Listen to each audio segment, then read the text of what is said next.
I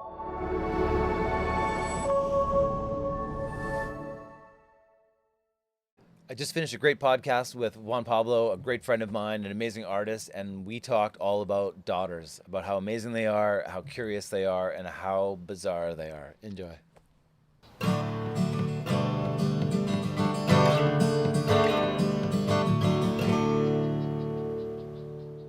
Juan Pablo, thank you for being here on the Truedad Napcast. Nice to have you. Yeah, thank you for inviting me. And I start most of these off the same way, where I feel like for me, the big kind of one of those life dividers was when I saw the pregnancy test from Michelle, and you realize that there's no turning back, that we're having a baby. There's another human coming to this world.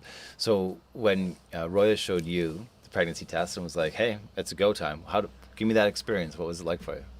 Yeah, well, at that time we just moved to Canada, actually. Okay. We were living outside of Canada in another country, and we moved in at the starting of the pandemic, and we wanted to have kids.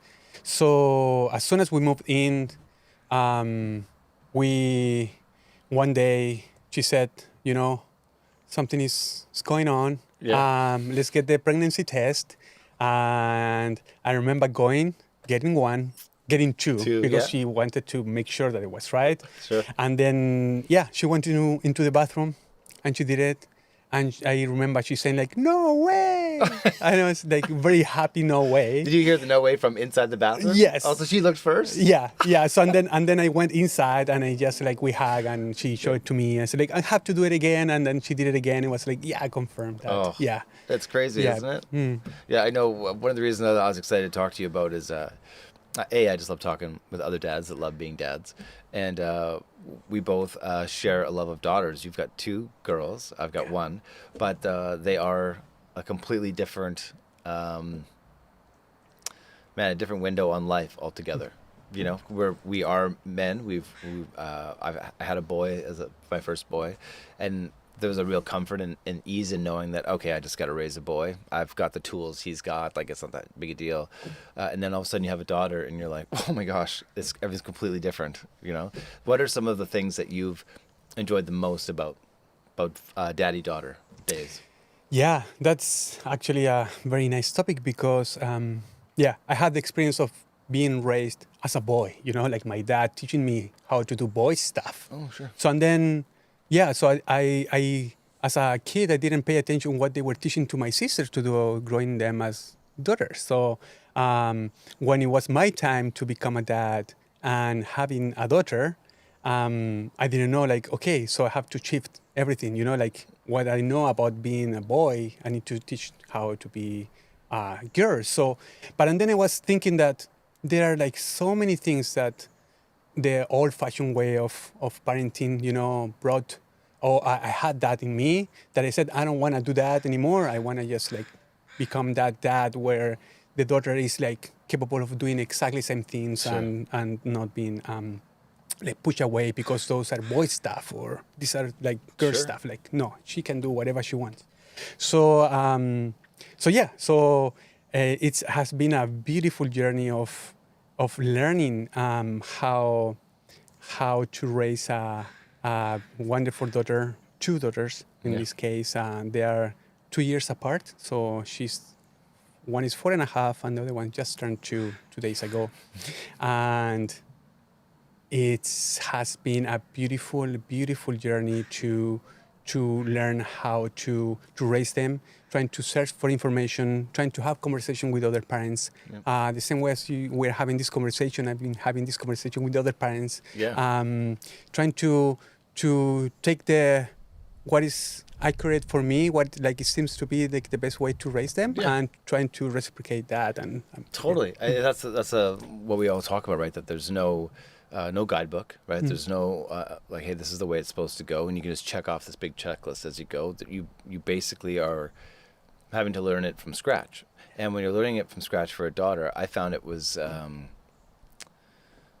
I found a really interesting study, because I think as boys growing up, we study girls. We try to figure out what they like, what they don't like, how we can kiss one, how we can ask a girl out on a date, or now everyone swipes, but back in the day you had to ask a girl out.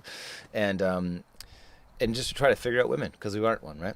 And so I was really excited to see what it was like to be a girl from the beginning, right? Instead of just me and my preconceived notions of what women are, I was like, I'm excited to watch one grow up so I can be like, oh, that is nature or that's nurture. And it's been, it's been fascinating. I find it just absolutely fascinating. I say the same thing, and I don't know how you feel about this now, but my perspective on women is drastically different than it used to be. And I always say that it would be great if every boy could raise a daughter first and then go dating, you know, just to get the perspective of it. But what are some of the things that you've noticed when, as raising a daughter, that you were like, oh, I was really dead on? Like that is, I do think that's a part of just innately being a girl. Or do you find that there's some things that you're like, wow, I had that totally backwards and totally wrong? Yeah. So what I noticed is that because having two daughters is how well they take care of each other. You know, in a different way if it was a boy. You know, I don't know, let's give an example. If it was a boy and a girl and someone does something to the girl, the boy, instead of like going and trying to comfort the girl, will approach the person that did something to right? And it's like, why do you do that? But in this case, having two daughters, if someone does something to one of them, they don't go up to that person and say like, oh, you don't do that. It's straight away they go and comfort each other, you know, to make sure that they feel okay at the moment. Cool. So that is something that I have noticed with having two girls. Another thing that comes to my mind is that is when I am raising my daughters, I try to, you know, these classic videos of, oh, when the dad is playing with the boy and he's throwing the boy like very hard, and then when he plays with his daughter, he throw her very softly, you know, because it's a girl. I'm like, I don't do that, you know. It's like I have two girls. Like, let's play rough. Let's play rough. Like, okay, I throw them away, you know. Like we play rough, you know, in the bed, and they love that, you know. They love that, and I think the way how they play with the mother is completely different than the way how they play with the father. That is I've noticed, and I love having that connection. That okay, they depend a lot on their mother, but also there are specific things that they really need from a father. Yeah, I think that's a beautiful point, because it's easy to devalue yourself when you get into when you first have a baby, because you see the mom does like 90.9999% of all the work, right? They do the feeding, the comfort. Like that's kind of what the moms are for. And it's tough as a dad to be like, what's my role here? Like, what do I do? But as they grow, as they develop, that's when you start to find your niche, you find your road, you find where they want you to be, where you love to be, because sometimes it's extremely different, right? Like what you say about because I've been home all the time with my kids. You very much the same, right? Home lots of condensed time with kids. It was fun when they were really young and they would want me more than Michelle sometimes. And I was like, oh, this is the best. And then now it's like every bedtime is Addison just wants mom. And it's like, can mom read me stories? I'm like, that's okay, you know? Yeah. But she asks kind of like she's letting me know, like, I know it hurts you, Dad, but I still want mom. And the ebbs and flows of the attention and the desire from each one and what they want. But I couldn't agree more that doing the things that innately just feel right are usually what is right. You know, if it feels good to take your daughter and chuck her into a bunch of pillows and she's smiling, then do that, you know? I think that's just my personal opinion on it. You got to just do what feels right. Yeah, exactly. And we have different ways of doing stuff. And my wife, Roya, she says, like, you can put the kids to sleep so easily like that.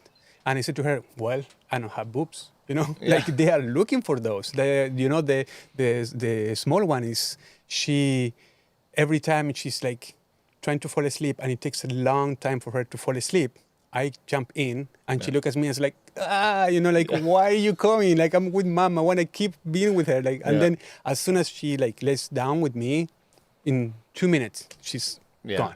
They know. Exactly. Yeah. But it's true what you said. Like, and the Amira, the 4 years old, she always asking like, is mama's turn to put me to sleep? Because they know that they have a different comfort there. That's the word I think is that like the relationship between a mom and their kids is like something that I know I'll never come near. I'll never, no matter how much dedication I put, how much I pour, moms just have like a different switch, right? They just have like it built in them, or it's just a part of their DNA. I'm not here to like, talk science, but you can just clearly see that the relationship they have is based on a real like comfort connection. That when they're close to mom, they feel great. When they're with me, they still feel that way, but you can tell there's just a difference. It's a difference between what they want from me and what they want from her. One of the other things I love that you've mentioned that we've briefly talked about is, you're an artist, and a fabulous one at that. Thanks. And you talk about how with 2 girls, you're always painting nails, doing makeup. That's just part of your daily routine. What's it like being a very heterosexual man, and all of a sudden doing these girl things? Like what's that experience like? I think I'm lucky that I have also 2 sisters, an older and a younger one. So I grew up watching them playing with dolls. Yeah. And I was with my cars, and I was like, I want to play with you guys too. So sometimes I found myself playing with dolls with them. Yeah. And sometimes I found myself playing with cars with them too. So in this case, when having two daughters, they go straight to my wife's cabinet with all the makeup stuff, and they start like painting themselves, and then like it's Papa's turn. Sure. And then they come to me and they paint me, and I have fun with that. Like I find it so like entertaining and funny, like then taking pictures of ourselves. And I think that is one of the the things that I like is that they do my hair. I always have like long hair. Yeah. So they come and they just want to comb my hair, do some like braids, and just sit with them, and they just play with my hair. And 99% of the time I'm like that, like they're pulling my hair. And I was like, it's okay, but they cannot do that to Roya. Roya has like curly hair, long, so they cannot do anything to her hair. But yes, let's do it. And they're happy, and painting my nails, my toenails, and you've seen that. Yeah, every once in a while you come to one of the meetings and you're like, oh, laugh. Sorry, it's all bright blue. Like, don't worry about it. Because I think that when I talk to dads a lot, you hear, I'll give you an example. I talked to a dad, and he was like, it was really interesting because when I became a dad, I wanted to be really committed. I wanted to be with my baby. And he's like, what he thought that meant was he just had to be at home. That's where the baby was. He was always at home. He stayed at home. And then he started to like, not resent the baby, but resent the situation because he was very active. He loved climbing and hiking and being outdoors. And then he said it finally dawned on him that he should probably take his daughter with him. Right. And I was like, you don't make a baby just to leave it there. It has to be a part of you. Right. I always say whatever you love to do, get your kids to do it with you. If it's me in music, or me in small business with Weston, or you with art and your kids, that's how they bond. That's how they love seeing that smile on your face when they're like makeup and you're like, all right, they're like, yay. That's what dad loves to do. I get to do what dad loves, instead of trying to just do what you think they need all the time. It's so important to take care of yourself. Yeah, that is a key thing, is to think about time and what time you have with your daughter, what time you have with your wife as partners, what time you have alone. Mm-hmm. And I think at the beginning it was a little bit difficult for me to do that because I felt that Roya was with the girls all the time, and I was able to just like, go and play soccer if I want to. Mm-hmm. And they weren't depending on me, so I was more free to do that. But I started feeling like a little bit like, I don't know, like bad about it. Like I have all these like things that I can do while she cannot do that. She has to stay with the girls because they need her, because the breastfeeding, the comfort, all of that. And then as soon as they started like growing up a little bit more, the freedom started like coming along with that, like having more time that, she can just go for a few hours, like do her stuff and come back. And then now I find that we are in the position where, she can just like, go do her things, and they don't need her as much as before. So as a father, I like that. I like that I can take care of them and I can have that solo time with them. Yeah. I like having time as a family, the four of Totally. us together. Very important, like to create this like beautiful like bond. But also I like the opportunity of just being with one of them. Yeah. Take Amira together, father and daughter. Let's do something fun together, just the two of us. Yeah. Or with Saida, my other daughter, like together, the two of us. Or because I feel like that connection, that bond, sometimes is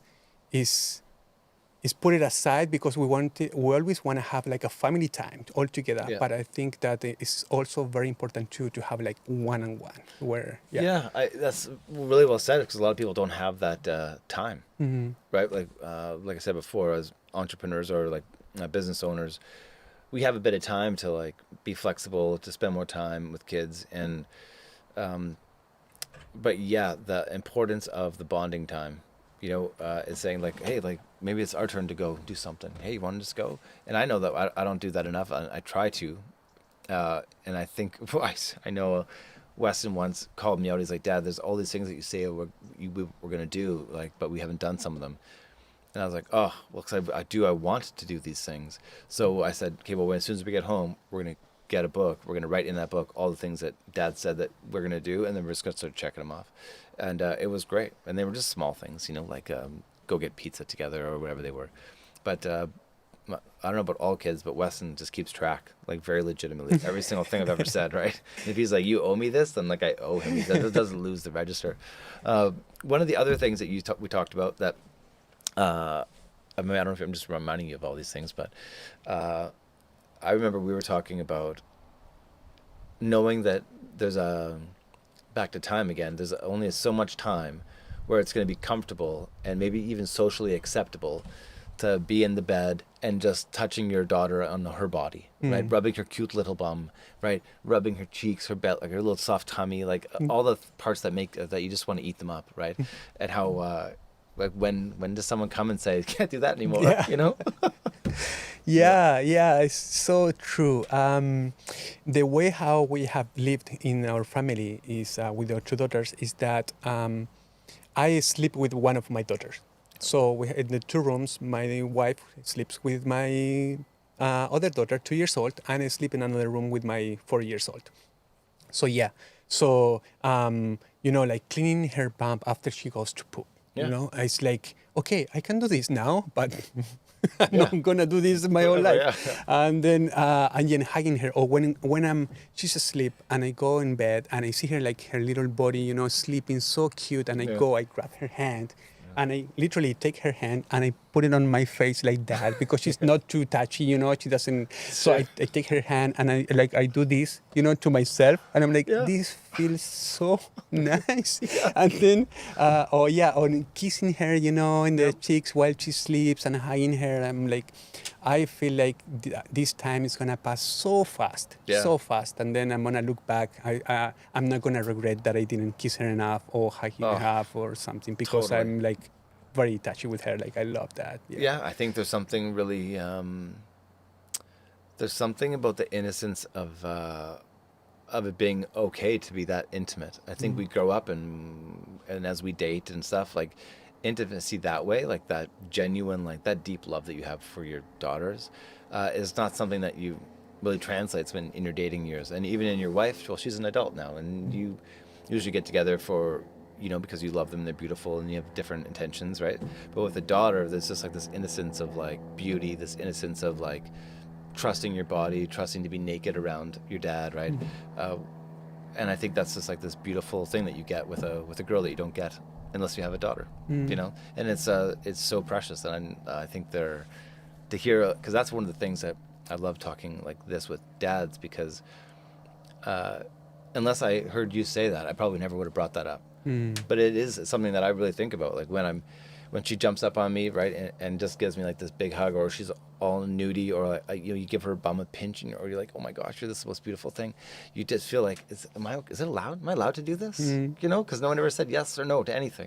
So to hear another dad say like, oh, I just love that, Yeah. I was like, yeah, it really resonated with me. Yeah, I see other members of my family, like my uncles, with my cousins, all cousins that they are like 30 years old, Yeah. and they're walking on the street, like holding hands, father and daughter. Yeah. I'm like, I love that, but maybe other people think like, oh, that's weird, or maybe are they like people they don't know who they are? It's like, is this guy dating as this like 30 years old, like this 70 years old is dating this woman? But actually, I love that. I love that I picture myself in the future hugging my daughter until like I'm 80. It's like, I think that physical bond is so I think we try to solve all of our problems with words and all of our situations with words, and sometimes it just needs a hug, just needs a cuddle, just needs quiet. It just needs like a hand on the shoulder or like a little hand on the leg. And the reason why I find it funny to come back to this is because I remember my sister, when she was in her 30s, we were all back at my house for Christmas, and she's 30, and she jumped on my dad on his lap, and my dad was like this, and he said, oh, my little princess. And I'd never once thought of my sister as my dad's baby girl, because and she's old now, and in that moment I was like, oh wow, that's something I never even dawned on, that my dad has that with my sister, that relationship, that's his little princess, and it just meant, it felt so magical that I was like, I'm like, oh boy, if I ever get the chance, that's what I want. I want my little girl when she's 30 to jump on my lap and give me that big squish, and for me to say that's my little girl. Awesome. Yeah. It's funny because I watched this video actually a few days ago only, that is these girls, they hide their phone to record their father's reaction of the dad, of like doing whatever he was doing on the couch, like, or on the phone, or watching something on the TV, and the daughters, like probably older than 18 years old and up, they will come, and the video was like, record yourself with your dad as you were like a little girl. So they will come and they will like hug the father on like that, as they were like kid, and to see the father's reaction. And all the fathers, the reaction was like, oh my God, like you could see on their faces that they were like, so like, oh, like, so this is so nice, like, and they hugged their daughters and they were like, oh, cuddling like that. And I want to be one of those, I want to always cuddle them. And the daddy-daughter relationship is priceless. It is so much different than my relationship with Weston, like boy versus girl. I don't know if that's, how could it not be? They're different things. I think some of my expectations for a daughter have gone like this, where in the beginning when she was growing up, she just wore all black or just plain clothes, she didn't want to wear the same thing every day as this black t-shirt or dark pants or dark shirts. And then there was literally a day in time when she's just wanted everything to be pink and as much frills and color and bright and unicorn and rainbows and princesses. I'm like, where did that come from? Is this like an evolution of daughters, that they all love these things like ponies and whatnot? Because I feel like in today's world, right, that you want to make sure that you're giving, when it comes to sexuality and your kids, that you're trying to give them as open a canvas, like, hey, we just want you to be happy. If whatever you love to do, you love to do. And then you feel a bit of this guilt if you're like, well, am I dictating her future by putting this pink dress on her? But I'm like, well, she wants, it's just a really weird mindset to get around, like what is okay and what's not, because she has moments that are the most feminine, typical feminine moments. And then she will have moments that aren't. And it's just a beautiful ride to watch them evolve into themselves. Yeah, I think that is a cultural thing, definitely, is the pink and the blue, right? Like boys and girls, that's the colors that they use. In South America, where I come from Chile, and any other like South American countries too, is that as soon as the baby is born, you put the blue to tell people that it's a boy, it's like, and the girls is pink, and as soon as you can, you put the ears. I mean the earrings? Earrings straight away. Otherwise, it's like it's a boy. people are going to say like, oh, it's a boy because it doesn't have like earrings. Yeah. So, but and then if you go to like Africa, like those countries, the culture is different. Like it's different type. Like it's colorful. Everything is colorful. And with my daughter, at the very beginning with my wife, we said, no pink. Like daughters, no pink. Like there are other spectrum of colors that they can use. Yellow, brown, like whatever color, but pink, please not. So we were always asking if you want to give something, please, no pink clothes. Yeah. And then we tried to do that, for a few months. And then suddenly like something pink came, and we were like, oh, it's okay. And then Amira was wearing a lot of pants all the time. Easy for us, like just wear pants.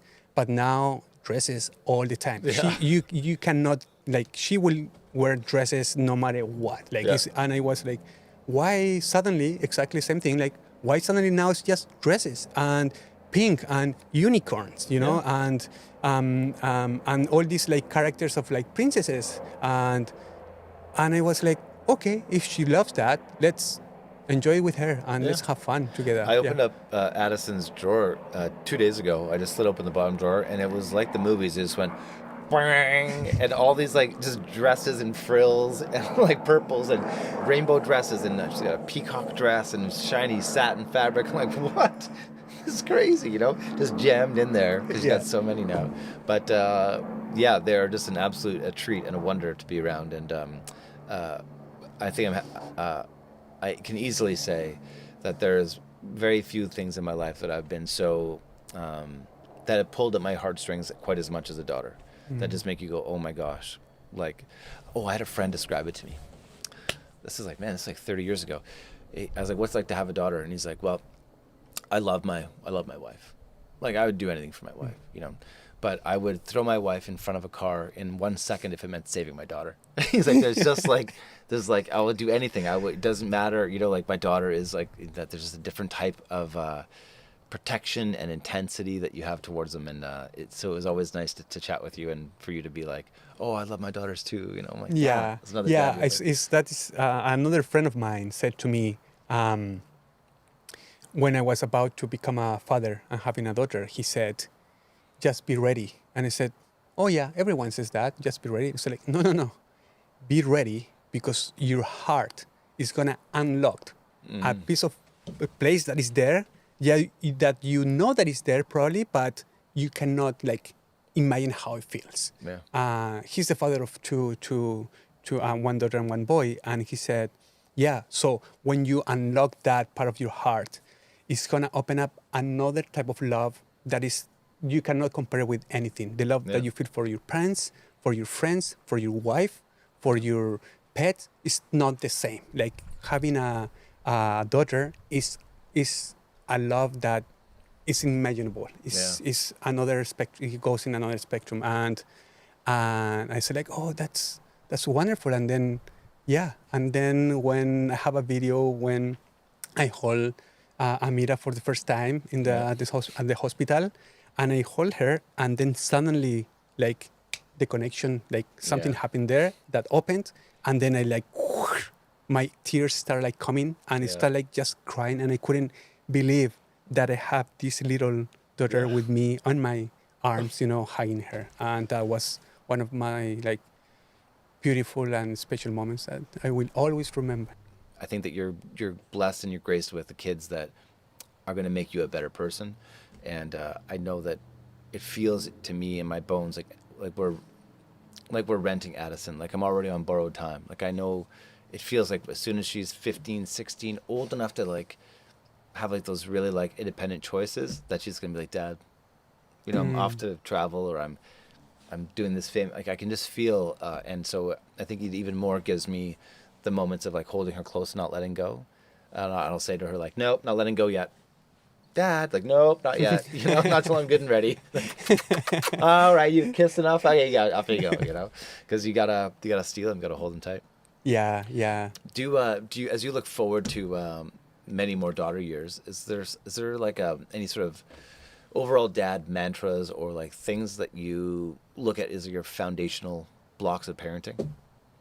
Yeah, I think we as parents, we try to teach them this qualities that we think they come from the soul. That is being kind, being practice like truthfulness, practicing like love for other people, and it's something that we do pretty much like every weekend with other parents. Like we get together on Sunday mornings with other parents, and we all have kids around the same age, like from 3 years old till 6 years old, and we get together, we play together, and we talk about truthfulness one day, or all these beautiful qualities. And those for me are the core values of a person in general. And I want my daughters to have them, like, or to learn about since they are like very tiny. Yeah. Well, man, let's leave it on that wonderful thing, eh? Truth, honesty, and lots of hugs and kisses. Thanks for being on the podcast, buddy. Thank you for inviting me. Yeah. Yeah. Lovely to have This you, was man. wonderful. Thank you. Go, daughters, go.